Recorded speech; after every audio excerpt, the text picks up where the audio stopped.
Deux attitudes diamétralement opposées, un doigt accusateur et une main tendue. Il s'agit du gouvernement burundais qui ne cesse de parler de son voisin, le Rwanda, l'accusant de tous les maux, au moment où ce dernier adopte un discours plutôt conciliant et de manière régulière. Cette édition, vous l'avez compris, cette édition du Club de la Presse traite des relations entre les deux pays. Et sans tarder, nous sommes avec Emmanuel Ngengurutse, ancien sénateur, mais en rapport avec le sujet, c'est principalement pour avoir été dans votre parcours cadre ministère des Relations extérieures. Bonjour. Bonjour, pas des relations extérieures, mais du commerce extérieur. Du commerce extérieur, ça a des rapports sur le plan diplomatique, n'est-ce pas? Absolument. Oui. Voilà, merci beaucoup. Nous sommes également avec François Bizimana, rédacteur en chef adjoint de la radio Nzamba Agaté Kakawe. Bonjour. Bonjour et merci. Merci également et bienvenue à tous les deux. Merci. À toutes, à tous, bonjour, bonsoir, bienvenue. Commençons par vous, François Bizimana. Depuis l'arrivée au pouvoir du général Évariste Ndayishimiye, il ne se passe pratiquement pas une semaine sans que les médias, dont la radio Nzamba, relatent des propos d'une autorité burundaise sur le Rwanda. Ces discours ont-ils quelque chose de particulier ou c'est du déjà vu? Bon, je dirais que c'est du déjà vu, du fait que même avant, sous Nkurunziza, il y avait cette rhétorique qui continue et cette rhétorique prend une courbe qui est ascendante, plutôt. Donc on entend souvent des propos qui ne tranquillisent pas, que ce soit les Burundais qui sont à l'intérieur, que ce soit les réfugiés. Et donc, en termes de relations ou de diplomatie avec d'autres pays, dernièrement, vous avez entendu, il y a eu un double langage qui a caractérisé le pouvoir de Ndayishimiye. D'abord, son ministre des Relations extérieures, lui avait dit qu'il va s'atteler au travail pour faire revenir des bonnes relations avec les pays de l'extérieur et principalement avec le Rwanda. Et d'un coup, il n'y a pas eu 2 semaines, il y a le président qui le contredit, le président de la République Ndayishimiye. C'était plutôt le lendemain. C'était juste le lendemain. C'était juste le lendemain. En 2 jours. Oui, c'était après 2 jours. Ndayishimiye à Kirundo, à Oussoni, il était à Oussoni. Tout à fait. C'est là où il a dit qu'il ne veut même voir le pays, le Rwanda. Donc, il a dit que le Rwanda, c'est comme une épine dans le pied, dans son pied. C'est un aspect sur lequel nous allons revenir, cet aspect, cette contradiction entre les deux hommes. Ouais. Mais est-ce que vous pensez que ça fait partie de ce que Nkurunziza lui a légué? Comme il a dit que c'est l'héritier de D'abord, Nkurunziza, ce qu'il a fait, ce qu'il a marqué, c'est qu'il a isolé le pays. Il a isolé le pays. Et donc, il y a cette continuité du pouvoir. Lui aussi, il veut beaucoup plus isoler le pays. Donc il n'y a pas de volonté politique à ce que les relations soient rétablies comme elles étaient avant. On reviendra naturellement sur un nombre d'aspects, notamment sur les conséquences dans la deuxième partie. Emmanuel Ngengurutse, on sait que pendant le règne de feu Pierre Nkurunziza, les relations entre les deux pays n'étaient pas au beau fixe, mais le discours d'alors est-il différent de celui d'aujourd'hui? Non, c'est une similitude, si vous voulez, et c'est de la continuité.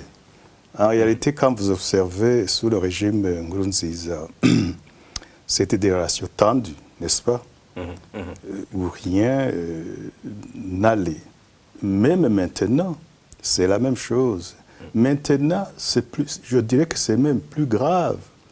Parce que là, quand le chef de l'État se déplace et se met sur la frontière commune avec le Rwanda, à quelques kilomètres de la frontière commune. C'était à Kirundo. C'était à Kirundo, à Busoni.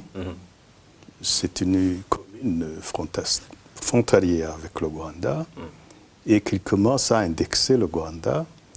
Là, même Nkurunziza n'était pas arrivé à ce stade, à nommément indiquer que c'est le Rwanda qui est source des problèmes, que ça ne marche pas, qu'il est hypocrite.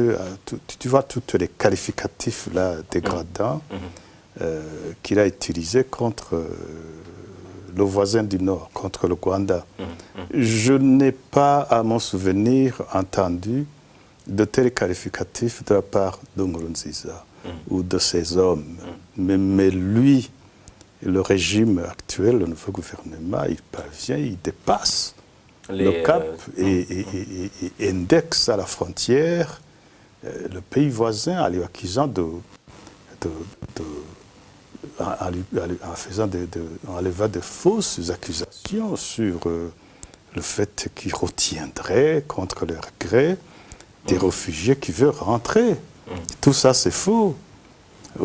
À l'époque, on entendait que tous les complots étaient formés à partir du Rwanda, etc., de manière vague, tout comme on accusait la Belgique, les États-Unis, la France, l'ONU, etc., mais de façon globale. Mais cette fois-ci, on particularise par rapport à la question des réfugiés les problèmes de voisinage. Ça, c'est un grand problème. Ndayishimiye, donc, va plus loin. Donc, c'est une continuité de la politique antérieure, lui léguée par Nkurunziza. Mais lui, alors... Il dépasse un certain palier. Il ajoute un palier supplémentaire dans la très mauvaise direction. Voilà ce que je peux dire. Vous l'avez dit, François, la semaine dernière, on a noté deux positions contradictoires entre le président général Évariste Ndayishimiye, qui a accusé le Rwanda de lui tendre des pièges, tout en le qualifiant d'hypocrite, il a dit... Emmanuel, et son ministre des Relations extérieures qui, la veille à peine, avait déclaré que les choses allaient changer avec de bonnes dispositions pour assainir les relations avec le voisin du Nord. Comment expliquer cela? Cette contradiction. D'abord, ça m'a surpris d'entendre un même gouvernement, deux personnalités, comme un président et son ministre des Relations extérieures, parler de choses qui sont diamétralement opposées. Et il faut le rappeler en moins de 24 heures. Ouais. Mais on peut s'imaginer. Qu'est-ce qui pousse à ce que ces deux autorités puissent lancer des propos qui sont différents? L'un qui dit qu'il va tout faire pour revenir à bonnes relations avec les pays, et en particulier le Rwanda, et l'autre qui dit catégoriquement non. Donc ça m'a surpris, ça n'a pas d'explication. Peut-être que ceux qui ont fait la communication gouvernementale communication gouvernementale peut nous expliquer cela. Mais il y a aussi le porte-parole du ministère de l'Intérieur, le policier là, Pierre Nkurikiye. Lui, il a emboîté Ndayishimiye. Il a aussi indexé le Rwanda comme source de tous les maux que souffre le Burundi. Donc, on peut imaginer... On reviendra justement sur... Pourquoi cette divergence? On reviendra précisément sur les propos de Pierre Nkurikiye dans la deuxième partie également. Oui. Mais vous pouvez toujours... Mais on peut aller loin et penser peut-être sur les causes, les profondes causes qui font que Ndayishimiye indexe le Rwanda comme ennemi. D'abord, il est issu des élections qui ont été truquées. Il est issu des élections qui n'étaient pas paisibles.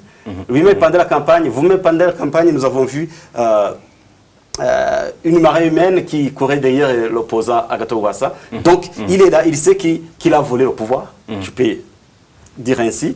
Donc, pour lui, ce n'est pas des relations qui peuvent venir sur son premier plan de travail. Lui, il dit, je vais d'abord asseoir mon pouvoir, par force. Il adopte, vous voulez dire, une attitude plutôt populiste. Oui, populiste, mais aussi en installant son pouvoir qui, malgré, n'est pas accepté par la population burundaise. Donc, il veut à tout prix asseoir son pouvoir. Il a nommé des militaires, des policiers, dans des provinces, dans le gouvernement, juste pour asseoir son autorité. Et après, peut-être, il aura pensé à créer des relations. Donc, pour lui, pour le moment, il veut asseoir son pouvoir. Et donc pour vous, ce n'est pas plutôt un langage populiste, mais c'est plutôt une force qu'il est en train d'imposer. En tout cas. Là, une peur qu'il est en train d'imposer auprès de la population. En tout cas. Certains observateurs disent que le pouvoir burundais cherche juste un bouc émissaire pour cacher son incapacité à gérer les affaires intérieures, Emmanuel. Oui, ça a été toujours sa stratégie. C'est toujours sa stratégie. En fait, par rapport à la question que vous posiez à mon ami François, l'attitude contradictoire du gouvernement burundais peut-être pourrait expliquer par deux voies. La première, c'est que Ndayishimiye étant le véritable chef de la diplomatie burundaise, c'est lui. Oui, c'est lui le boss. C'est lui le boss. Et il aurait recadré ce ministre en le contredisant. En le contredisant en 24 heures. Et donc ce n'est pas une maladresse, c'est voulu. Entre lui, c'est une hypothèse. Entre lui et ce ministre, la parole qu'il porte, la parole la plus officielle, c'est celle du président de la République. Tout à donc fait. il aurait cadré en lui disant il n'en est pas question. Justement, dans le cadre de chercher les boucs émissaires, c'est partout sur tous les problèmes nationaux, ces gens-là évitent les questions essentielles, n'est-ce pas? Et à la place, ils évoquent des questions connexes, des questions qui... Et après, ils se débarrassent, ils cherchent des émissaires sur lesquels ils se débarrassent. Ils se débarrassent de ces questions. Ils les rendent responsables. De quelle question parlez-vous? Non, mais c'est la question du retour digne et sécurisé, et dans la sécurité des réfugiés. Ils voient que le Rwanda observe les lois internationales en ce qui concerne la protection des réfugiés. Je pense qu'il a fait trop de tentatives pour infiltrer les réfugiés dans Mahama, ici, partout, à Kigali. On a eu des scènes, n'est-ce pas? Mais ça n'a pas marché parce qu'ici, il y a l'ordre et la loi. Il y a aussi le respect des réfugiés en tant que personnes humaines, n'est-ce pas? Vous voulez dire contrairement, notamment à la Tanzanie et dans les premières années de refuge en Ouganda. Alors là, ils n'ont pas pu pénétrer, faire ce qu'ils veulent. Et là, ils voient que c'est le Rwanda qui... Oui. Alors, ils ont une politique, la politique de faire quoi? Faire retourner les réfugiés en disant que c'est un retour volontaire alors que c'est un retour forcé. C'est ce qu'ils sont en train de faire avec la Tanzanie. Certains autres parlent de manipulation, notamment pour ce qui est voilà, en RDC. Exactement, en RDC. Mais ici, ils ne parviennent pas. C'est pourquoi ils ont pu manipuler un groupe de personnes là, à Mahama, dans le cas de Mahama. Et après, on a vu que la liste, elle était fausse. Il n'y a que quelques gens qui veulent réellement retourner et qui, en période normale, retourneraient sans même adresser des lettres au président de la République qui dirige un pays. Juste en indiquant au ACR qu'ils veulent rentrer. Donc, la politique là de chercher des boucs émissaires. Ou de l'autre côté, je dis qu'il y a deux options pour expliquer leur attitude contradictoire. L'autre option, c'est que effectivement, il y aurait une certaine volonté parce que ils sont contraints de reprendre la coopération avec l'extérieur parce qu'ils ne peuvent pas vivre éternellement en autarcie. Ça ne marcherait pas. À un certain moment, ça va craquer. Donc, il tiendra une certaine ouverture, mais même avec le Rwanda, n'est-ce pas? Donc, le discours du ministre des Relations extérieures pourrait être vérifié. Ce qu'aurait fait alors le président Neva, c'est de poser les conditions de cette reprise, bien entendu, de la manière la plus brutale possible. Ça ne se fait pas comme ça. La procédure n'est pas celle-là. Mais ces gens-là, on est habitué à leur méthode brutale. Vous dites qu'ils ne peuvent pas vivre en autarcie longuement, alors que le même président général Évariste Ndayishimiye dit que tout va très bien dans le pays, que les Burundais n'ont pas faim, qu'ils ont tout ce qu'il faut, visiblement qu'ils se suffisent. Non, mais vous êtes habitué à des langages. Notamment qu'il y a un exemple qu'il donne à chaque fois, qu'ils ont financé eux-mêmes les élections et que donc c'est la preuve qu'ils n'ont pas besoin de l'extérieur. Mais Franck, oui. en même temps, oui. Aujourd'hui on observe une recrudescence de nouvelles formes de tuerie. Des gens qui sont calcinés, des gens qui sont... Donc il y a des tueries sélectives qu'on assiste aujourd'hui. On trouve une famille dans une maison, on brûle la maison, des personnes sont brûlées vives.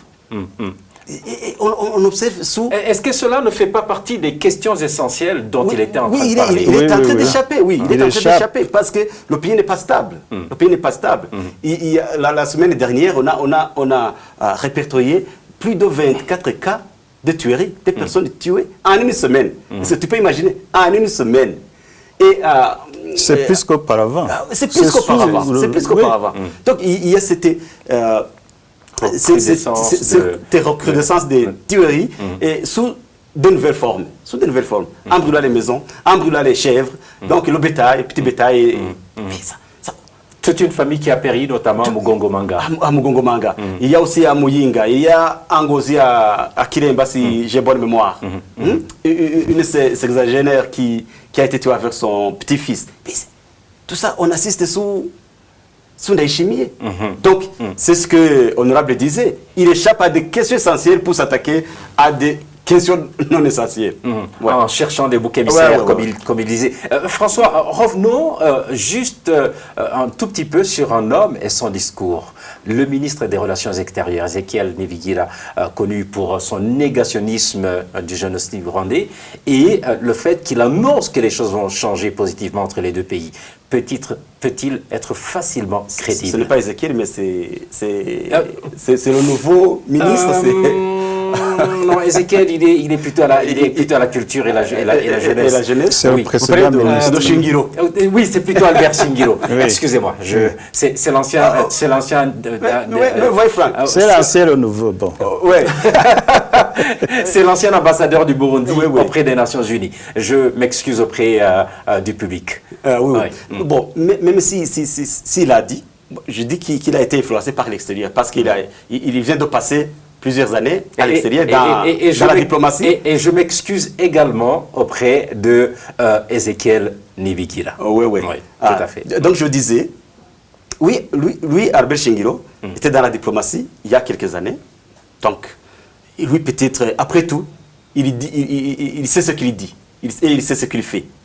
Donc, en annonçant qu'il va renouer les relations avec l'extérieur, oui, c'est parce qu'il a cette notion.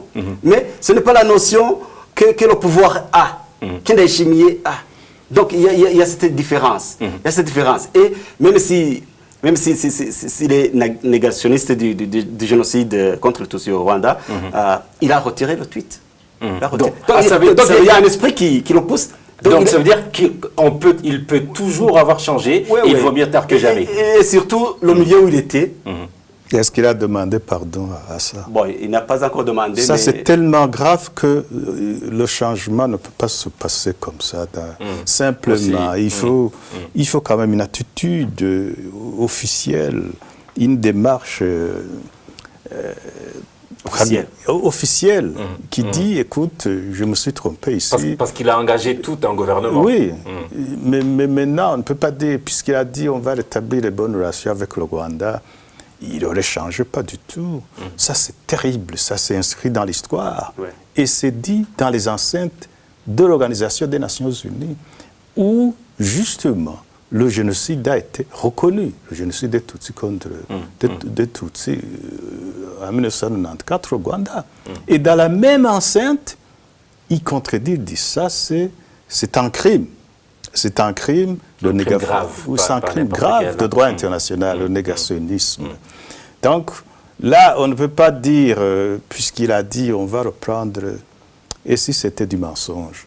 comme ces gens-là en ont l'habitude. Moi, je ne lui donne pas le Mais crédit à si son vous dites propos. et si ce n'était pas un mensonge? Comment? Ah ben oui. Mais il y a aussi l'inertie de la communauté internationale. Moi, je ne comprends pas pourquoi il a représenté le pays dans un conseil des Nations Unies autant d'années, alors qu'il est cacheté de son négationnisme. S'il était ambassadeur auprès d'un pays membre, on aurait dû donner le nom de grata. Mais auprès de l'Organisation des Nations Unies, là, c'est un secrétariat général des États membres. Le secrétariat général des États membres ne peut pas prononcer un nom de grata, un ambassadeur d'un pays membre. C'est un peu compliqué. Mais je ne sais pas s'il peut voyager dans un pays membre des Nations Unies. C'était juste une parenthèse. Oui, c'était voilà, juste une parenthèse. Pardon. Mais c'était quand même assez important de le souligner. Je rappelle que vous suivez le Club de la Presse, une émission produite en synergie par la télévision Renaissance et les radios RPA et Nzamba Gate Kakawe. Aujourd'hui, nous parlons de discours que les gouvernements burundais et rwandais tiennent l'un vis-à-vis de l'autre, et le moins que l'on puisse dire est qu'ils sont loin d'être proches. Comme pour ne pas faciliter les choses, Emmanuel, le porte-parole du ministère de l'Intérieur et de la Sécurité publique, il le soulignait tout à l'heure, il a effleuré cet aspect, il a enfoncé le clou mercredi sur la RTNB en accusant le Rwanda d'attaquer le Burundi, d'attaques armées. Bon, je ne sais pas. Est-ce que réellement, celui-là, c'est un porte-parole du ministère de la Sécurité publique? Non, mais il outrepasse ses fonctions. Ça, c'est pas son rôle. N'empêche qu'il occupe une position officielle. Écoutez, c'est dans la même logique des négationnistes. C'est dans la même logique des gens qui cherchent. En fait, il a la mission de chercher des boucs émissaires et des problèmes qu'il crée à l'intérieur du Burundi, il tient à les éviter et à les déplacer, à les mettre sur le dos d'autres personnes qui sont des boucs émissaires. Eux, ils sont innocents, ce sont les autres qui causent ces problèmes. Donc, il a parlé du Rwanda, il a parlé des membres de la société civile, en nommant certains comme des politiques, Pacifique, Magui et d'autres, etc. Celui-là, c'est le porte-parole des criminels. Parce que lui, on connaît le rôle de la police dans la répression. Depuis 2015, jusque même maintenant. Et lui, il porte la parole de ces criminels. Et je vous assure, et ça, je n'exagère pas. À un moment donné, je sais qu'on lui a reproché d'avoir couvert justement ces crimes et que c'est même pour cela qu'il aurait été chassé de la Belgique. Il a été chassé de la Belgique, il est régulièrement reconduit dans ce poste-là, comme lui, il sait très bien couvrir les crimes en se présentant comme des innocents, ce sont les autres criminels. Donc, cette politique-là de diabolisation de l'autre, c'est l'autre qui est mauvais. Nous sommes bons, nous sommes victimes, nous sommes innocents. Ce sont eux les responsables, toujours. Nous sommes attaqués, alors que c'est eux qui attaquent. Ceux qui sont responsables des crimes, et il les présente les autres. Donc, lui, il est spécialiste dans l'art, justement, de la justification du crime. Et donc, vous voulez dire que pour le gouvernement de Gitega, il fait bien son travail? Absolument. C'est pourquoi il fait même un travail qui ne lui appartient pas. Quand il parle des relations avec d'autres pays, ça ne lui revient pas, ça revient plutôt c'est la sécurité intérieure. La sécurité dont on parle, c'est la sécurité intérieure. Maintenant, s'il s'agit des États qui s'attaquent, un État qui attaque le Burundi, il y a le ministère des Relations extérieures, qui s'exprime, de préférence, et qui a la défense, et qui en ce qui fait. concerne les messages interétatiques, c'est le ministère des Relations extérieures. Ou alors, quand il s'agit des faits matériels, des attaques, c'est le ministère de la Défense.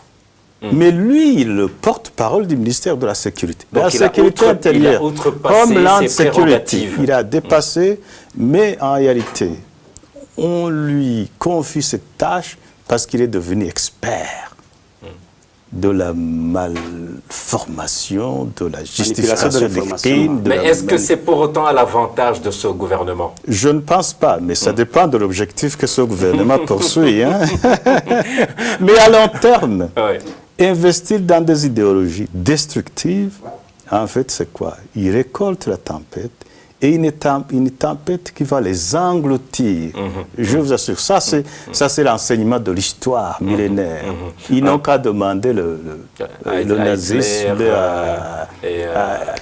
Et à d'autres, au Rwanda en 94. Au Palmeuti, etc. Oui. Tout ça. Oui, mais merci beaucoup. On aura peut-être le temps de, même s'il ne nous en reste pas beaucoup, on aura peut-être le temps de revenir sur certaines choses. En parlant de discours qui sont loin d'être proches, le Rwanda qui, de son côté, semble tenir sur une logique différente en répétant qu'il tient à bien cohabiter avec ses voisins, dont le Burundi. François, il y a beaucoup d'exemples. Au moins 3 exemples qui montrent que le Rwanda tend la main au Burundi. Bon, d'abord, hier, peut-être je vous informe, hier il y a eu une réunion tripartite entre le Rwanda, le Burundi et le HCR. Donc, on parlait du retour volontaire des réfugiés. Qui ont écrit la lettre. Ou Pas, plutôt qui le souhaitent, qui souhaitent rentrer au pays. Sur le plan général. Hein. Sur le plan général. Okay. Donc, on a discuté hier et je pense que le premier groupe de réfugiés qui vont rentrer le 27 de ce mois même d'août. Donc, c'est un signe parlant que le Rwanda est ouvert et que le Rwanda n'a aucun intérêt de garder les réfugiés burundais. Donc, il ne constitue aucun obstacle, en fait. Moi-même, je m'imagine, le Rwanda aurait quel intérêt de garder les réfugiés à Mahama. D'abord, les réfugiés, c'est un fardeau pour le pays d'accueil, ça on le sait. Sur le plan environnement, il y a destruction de l'environnement, il y a patati patata, donc le pays perd. Mais comme c'est une convention internationale, donc il est astreint à la respecter. À la protection de ces réfugiés. Mais je dois vous dire que même les propos du ministère de l'Extérieur du Rwanda, il a bien dit qu'il n'y a aucun intérêt à ce que le pays garde les réfugiés burundais qui veulent rentrer au pays. Parce que même avant le Covid, il y a ceux qui rentraient. Le HCR disait qu'à peu près entre 100 et 200 réfugiés burundais retournaient dans le pays chaque mois. Donc le mouvement s'est arrêté avec la fermeture des frontières suite au Covid-19. Mais sinon les réfugiés rentraient. Ce qui fait il est rentré illégalement, mais il est rentré. Alors, le Rwanda veut que des réfugiés qui sont à Mahama, des réfugiés peut-être qui sont urbains et qui veulent rentrer, puissent rentrer dans leur dignité. Et donc le Rwanda vient de donner un signe éloquent qui ne constitue pas cet obstacle-là dont le gouvernement burundais. Emmanuel, le gouvernement rwandais ne se laisse visiblement pas désarçonner par les charges du pouvoir burundais. Au moins à 3 reprises, le Rwanda a montré sa volonté d'assainir les relations avec son voisin, le Burundi. Donc cette logique régulière, de toujours tendre la main, vous pensez qu'elle peut faire plier son voisin pour un discours plus conciliant de la part du gouvernement burundais? Oui, normalement, parce que de toute façon, tous les prétextes du gouvernement burundais vont à un certain moment tomber, n'est-ce pas? Parce que comment est-ce que le Burundi pourra toujours accuser le Rwanda de vouloir l'attaquer ou cohabiter mal à partir de quels faits matériels, de quels éléments? Alors que le Rwanda tend toujours la main au Burundi pour renouer de bonnes relations de coopération et de bon voisinage. Et à un certain moment, le Burundi va se lasser. Ou alors va manquer d'arguments. Même maintenant, il n'en a pas. Je crois que pour le Rwanda, c'est une bonne attitude. Et c'est le rôle de la diplomatie. C'est le rôle de la diplomatie. Il faut toujours tendre la main. Quelle est l'alternative meilleure par rapport à ça? Il n'y en a pas. Seul le Burundi, c'est lui qui ne voit pas ce qu'il faut faire. Parce que quand les problèmes existent, entre voisins ou entre pays voisins ou entre simplement des individus, on s'assoit ensemble, on en discute et on trouve des solutions. Il vient de parler d'une réunion tripartite qui s'est déroulée hier entre l'OACR et les deux pays. Est-ce déjà un signe? Normalement, c'était ça qui est prévu. C'est ça qui est prévu, c'est le cadre normal, n'est-ce pas, de rapatriement des réfugiés. C'est toujours ces réunions. Pays d'accueil, pays d'origine et HCR, qui fixent, n'est-ce pas, le cadre du rapatriement. Et là, tout réfugié qui veut rentrer, il se fait inscrire au HCR. Et ce cadre, lorsqu'il existe, ça marche, comme rapidement. On ne doit pas monter les enchères ou alors dire non, ça ne marche pas, il y a des gens qui retiennent nos réfugiés. Non. Non. Ils le retiennent contre leur gré. On dit le Rwanda, on ne dit rien sur l'Ouganda, sur le Kenya, sur la Tanzanie. Alors, s'il y a des réfugiés à protéger, dont les droits sont à protéger, ce sont les réfugiés burundais en Tanzanie, qui sont enlevés, tués, emprisonnés, persécutés tout le temps. Et c'est là où il y a beaucoup de réfugiés burundais. Mais on s'attaque au Rwanda. Pourquoi? Les boucs émissaires. Vous l'avez dit tout à l'heure, oui. On me dit que le temps est presque écoulé, mais je pense qu'il y a certaines questions qu'on devrait, en quelques mots, François, nous avons longuement parlé des relations entre les deux pays qui devraient pâtir des propos de discours d'une partie, la partie burundaise. Mais François, quelles peuvent être d'autres conséquences de l'attitude, surtout du gouvernement burundais, notamment par rapport au retour des réfugiés? D'abord, en quelques mots. D'abord, les conséquences, c'est pour ces réfugiés eux-mêmes. C'est-à-dire que les réfugiés qui sont en exil, ils sont choqués par ces propos. Mais aussi pour les Burundais qui sont à l'intérieur du pays. Ils sont aussi, parce que ce sont nos frères. Nos frères sont au pays. Donc, on a été séparés, forcément par la crise de 2015. Donc, les conséquences sont énormes sur le plan socio-politico-économique. Il y en a beaucoup, on ne peut pas les énumérer ici. Parce que ça ferait l'objet d'une autre émission. Oui, le Burundi lui-même perd. Donc, il perd. Et Ndayishimiye, ce que je vous ai dit, il ne se soucie pas de tout ça. Lui, ce qu'il fait, c'est d'installer son pouvoir. Et voilà, la société burundaise, demain, aujourd'hui, elle est militarisée. Donc, il veut à tout prix voir son pouvoir s'installer et laisser des choses à côté. Je disais, le temps est pratiquement écoulé, mais on peut bien se permettre, juste en quelques mots, juste pour terminer, le gouvernement burundais a-t-il intérêt à continuer sur cette lancée, Emmanuel? Aucun intérêt, aucun. Il travaille à contre-courant, il va contre-courant. Parce qu'il n'a aucun intérêt à maintenir des relations très froides avec les voisins. Il n'a aucun intérêt à fermer l'espace politique, l'espace public burundais éternellement. Il n'a aucun intérêt à continuer la politique du précédent gouvernement. Aucun intérêt. Parce que quels sont les résultats de cette politique? C'est la pauvreté, c'est l'isolement, ce sont les droits de l'homme qui sont bafoués. En fait, c'est l'anathème sur le Burundi. Est-ce qu'ils vont continuer à vouloir récolter de tels fruits si amers? Je ne sais pas. Ils ont intérêt à changer. Et ils continuent donc à s'enfoncer dans l'épreuve des allégations qui sont portées contre eux par notamment la CPI. Ils essaient un peu de se retrancher quelque part pour se cacher, mais il n'y a pas moyen de se cacher.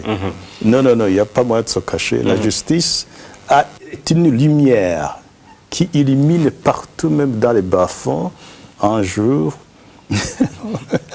Ils finiront ils par, finiront par y répondre.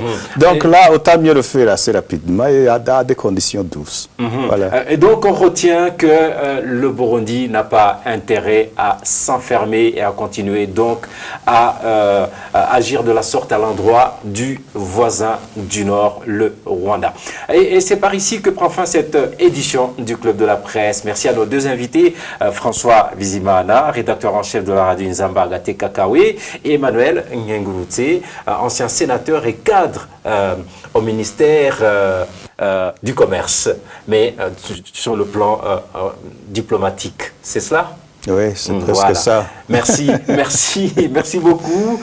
Merci également à toute l'équipe technique, à toutes, à tous. Rendez-vous la semaine prochaine pour un nouveau numéro du Club de la Presse. D'ici là, portez-vous bien.